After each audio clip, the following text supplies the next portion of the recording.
Hello and welcome to the second episode of the Cosplay Pantry.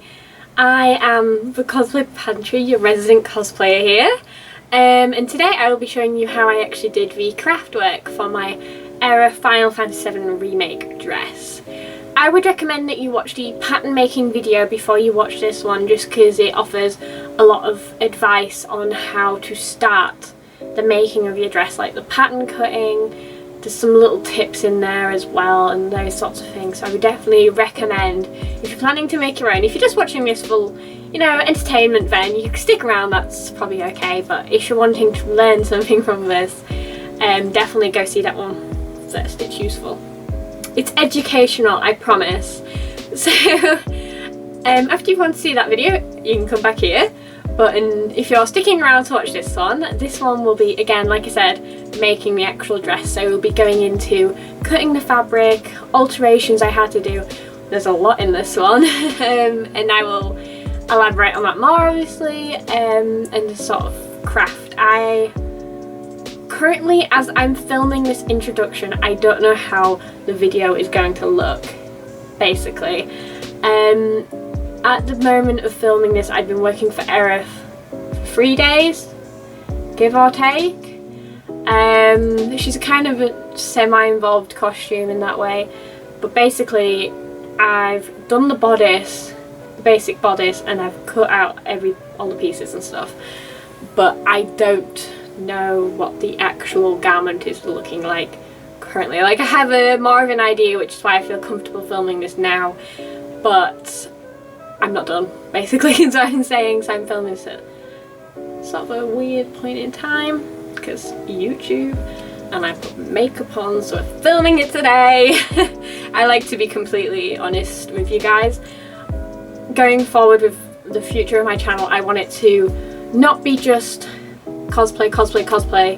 I want it to be, hey, this is my channel, this is me, and this is my personality. I want to shine through you. And I want to provide a little bit of fun, in this really bleak world that is currently we have at the moment, and it's also really fun for me. So if you stick around for this video, I will show you how to make your own Aerith dress. The first step to making your very own Aerith dress is to cut the skirt out. I cut out a circle skirt for my dress as I wanted to have lots of volume at the hem and a minimal amount of volume at the waist. I also added an extra inch to the waist to have a looser fit like she does. There are many resources on how to make a circle skirt on YouTube if you'd like to learn how to do that. Because I don't know what I'm doing and I'm very bad at maths, I will not teach you a tutorial. So if it looks like I know what I'm doing, I don't. I am a fraud. Done is a circle skirt.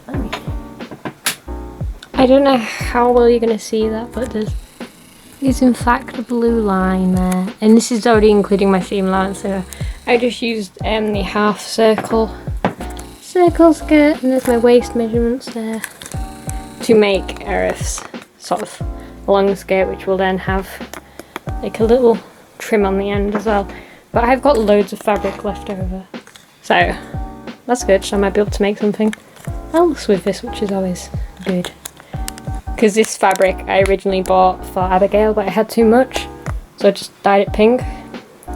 Because in the game she does actually have patterned fabric, but this was cheaper and it was available. So this is what we are doing, because the pattern's so faint. Anyway, and the colour of the dress is such a awkward colour. It's like really, really pale pink. Like, it looks white, but it's actually pink. But in like daylight it looks pink. I promise it's pink. So I shall continue. Now I'm cutting out the pieces for my dress. If you're at all curious at how I made the patterns for this bodice, it is in my first Aerith video where I go through the full process. I don't know about you, but I hate cutting fabric, because no matter what I do, I always mess it up, and it also gives me bad backache. Rereading this makes me sound really old, even though I am not.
As you can see, this was a different day because I am dressed like I mugged a grandma for her clothes, but don't worry, no grandmas were harmed in the making of this outfit.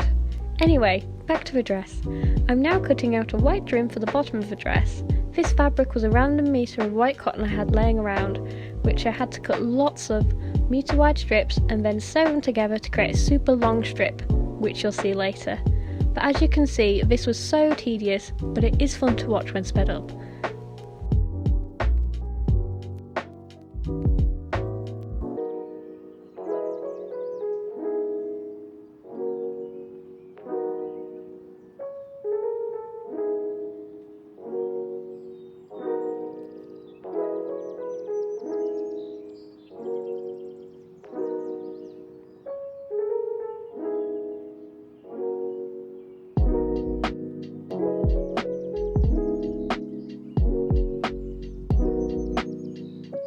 Hello! So, just a little update, I'll get my picture.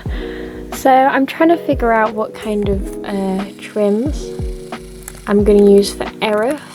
All of this stuff, there's also a load of stuff over here which I have said, yeah, this doesn't really work. Most of it because there wasn't simply enough of it, like this is super pretty, but it's just not got enough mileage, and I need a hell of a lot. Same with this one, this is so beautiful and I would love to use this. Just don't have enough, unfortunately. But for the bottom of the dress, so where the white trim is, I'm going to use this so it looks... But I think experiments are a really important part of costume making. So, I will show you.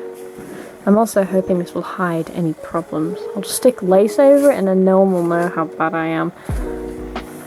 So I think that's really pretty, I like that. And then I was trying to figure out if I could find a way to add another lace on top, because I really like doing that.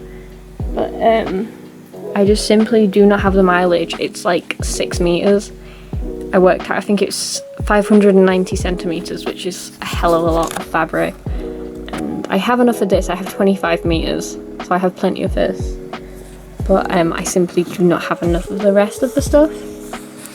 But so I've got, for those following along at home, I've got 1, and I'll put the measurements of these strips up as well on the screen. So I've got 2, 3, 4, and I've got a 5th one somewhere. They are what will go on the bottom, excuse the mess. We've got 4 straps. I know I said cut 2, that was a mistake, you need 4. And then I've got 4 of these. This will be the ribbon channel that will put the ribbon in. 2 busts with the darts marked on, like so. Make sure you've got them opposite sides, because obviously they won't be symmetrical. 2 back pieces, 2 fronts. This is where we'll put the cup in, and a massive skirt piece. So the skirt is slightly too big for me at the moment, but I think that should work because the top isn't totally form-fitting. It doesn't totally fit my waist. It's slightly too big, so which is what I intended to have, so I could sort of cinch it in with the ribbon. But this ribbon I wanted to put sort of above the trim, so the trim will be like here. And that's when the pink will start, and it's about a centimetre above, that's where this was. Only I'm missing about this much. Like I've literally got that much too little, and it's so perfect. It's this beautiful sort of planty one, which is of course perfect for Aerith because she's a flower girl. So I'm gonna have to come up with either a smart way to get rid of some of the pink skirt fabric, because I've got a lot, or some way to add decoration to hide the fact that I haven't got enough. And I don't want to buy more stuff, because part of this project was using up stuff I already had. I haven't bought any of this. This is just stuff I've hoarded, basically. Something to keep in mind when you're thinking about your darts when you're making this, make sure that they're not both marked on the same way, otherwise the pattern's not going to work. So if you have them both like this, it's not going to work because these 2 pieces need to be symmetrical, otherwise it will not work. It's not, I suppose it does matter. What I'm saying is just make sure it looks like this. I'm now ironing down the darts, which you can see I've marked them on the fabric. These darts will help keep the shape of the bust cups. I then iron down all the other bodice pieces while I've got my iron out. It's always good practice to iron as you go to prevent your project from getting sad and wrinkly. It's also a lot easier to iron fabric when it's flat. I'm now doing all the bodice sewing, which includes sewing down the darts, sewing together the bodice, inserting the bust cups, and then sewing the straps. Then repeating all these steps for the lining, which I then sew together with right sides together, then turn out and top stitch all around the edge. Why I didn't film more of this, I have no idea, because the footage is rather unhelpful. However, the sewing in this project was easy. The hardest part was the bust cup, because it's rather curvy and it can be tricky sewing curves. Even though the important stuff didn't make it in, at least, we have too much top stitching footage. Good job, Ria, very professional.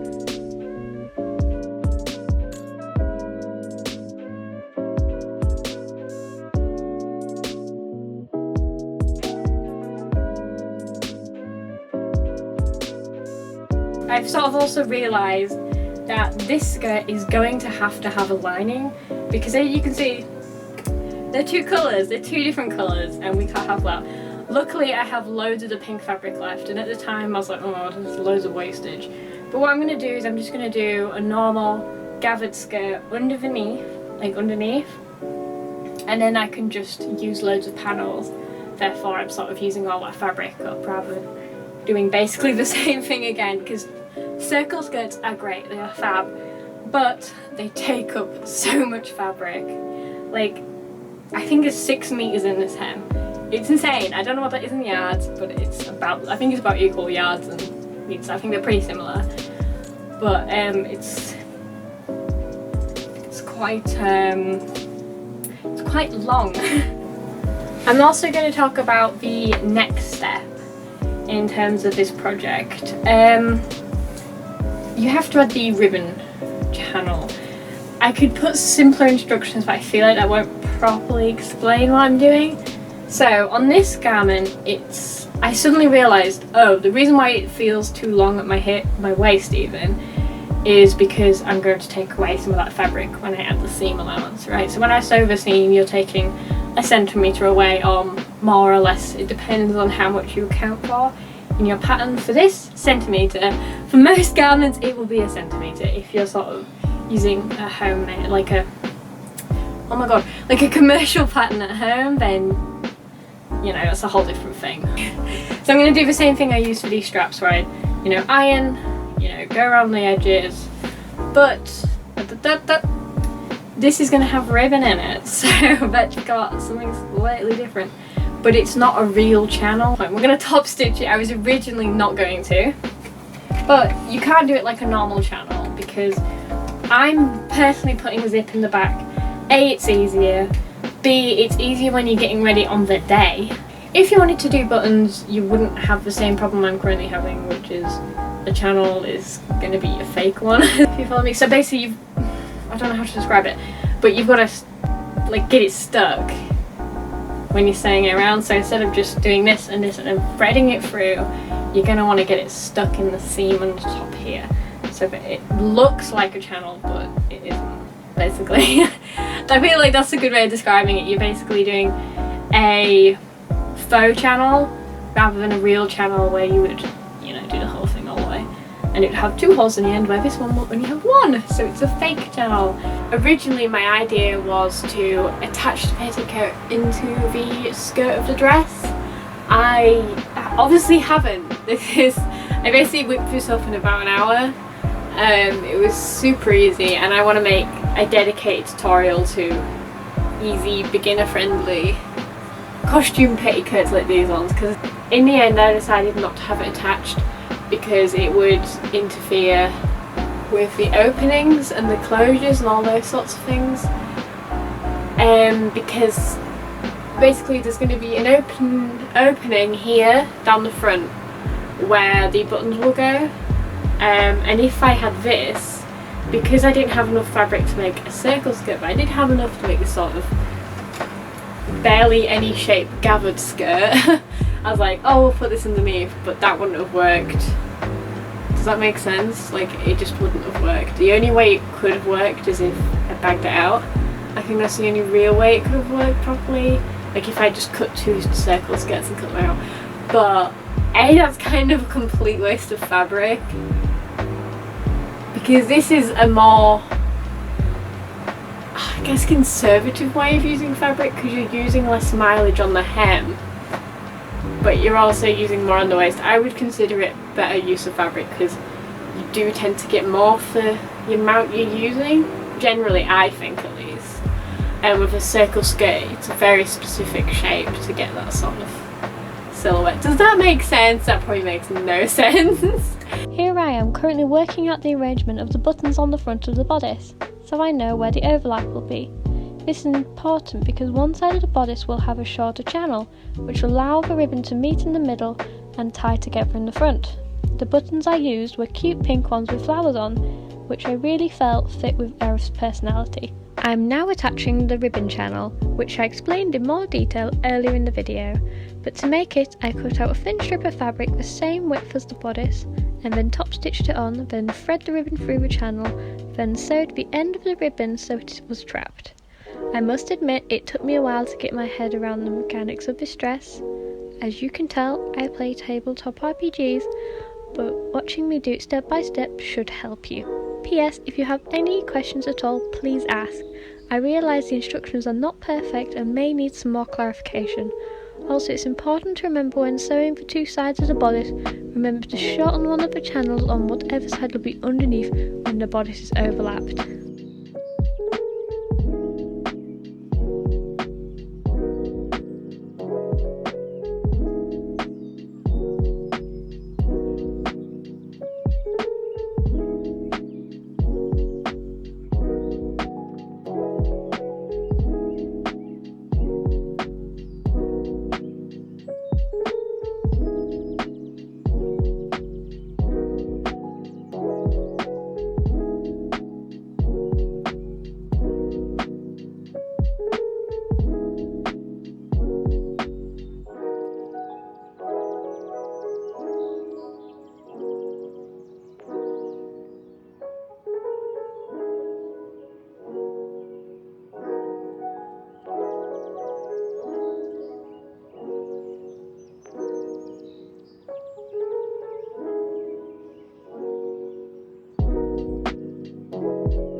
I'm now hand stitching on the darker pink strips around the bodice.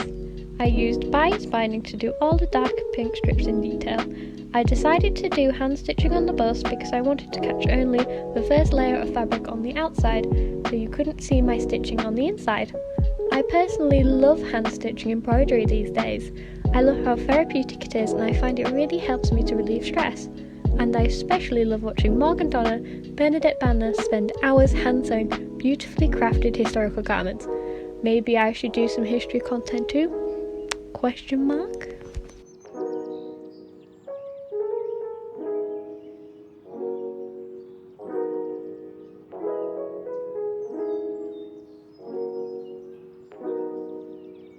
After hand stitching around the bust, I then sewed the bias tape to the edges of the bodice with my machine.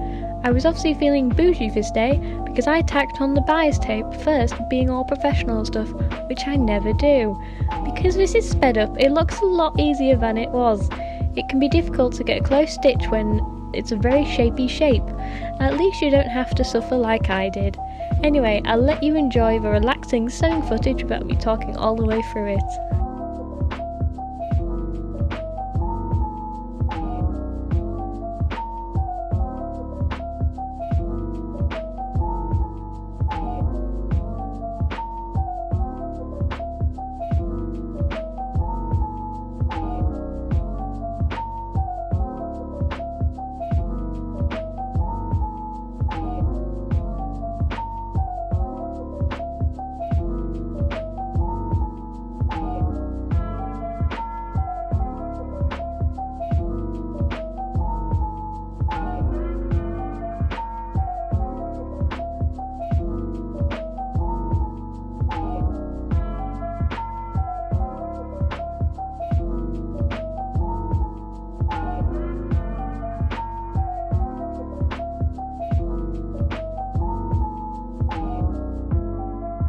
I'm now making the white trim that goes at the bottom of her dress.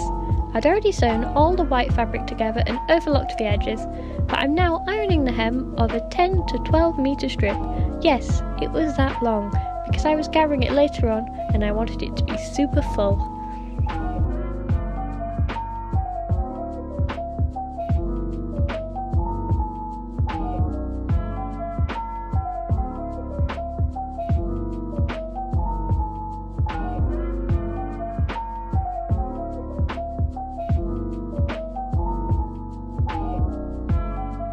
After hemming all the fabric, I've then sewn all the lace for that extra je ne sais quoi. I still can't believe how much fabric is in this dress. It's a pretty heavy dress, but it does have a really nice swish because of all that fabric. It's the main reason why I wanted to make this dress instead of buying it. I really wanted this dress to be good quality and last a long time, whereas if I had bought it from eBay or somewhere else, it would have been likely made from cheap polyester and have had very little fabric in the skirt, and possibly be unwearable after a day of wearing it. Plus, this was a super fun project, and I definitely need to do more pig frilly stuff in the future.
I then add finishing details to the dress, which I mostly didn't film. I added bias tape to the edge of the skirt, sewed on the white trim, joined both the skirt and bodice together to become one whole, hand stitched a lot more buttons and sewed in the zip by hand for reasons I do not remember. After all this is done, you have a completed Aerith dress, which will look like this. I'm also going to flash some pictures of the finished project and things I made after this that won't get their own videos, such as accessories.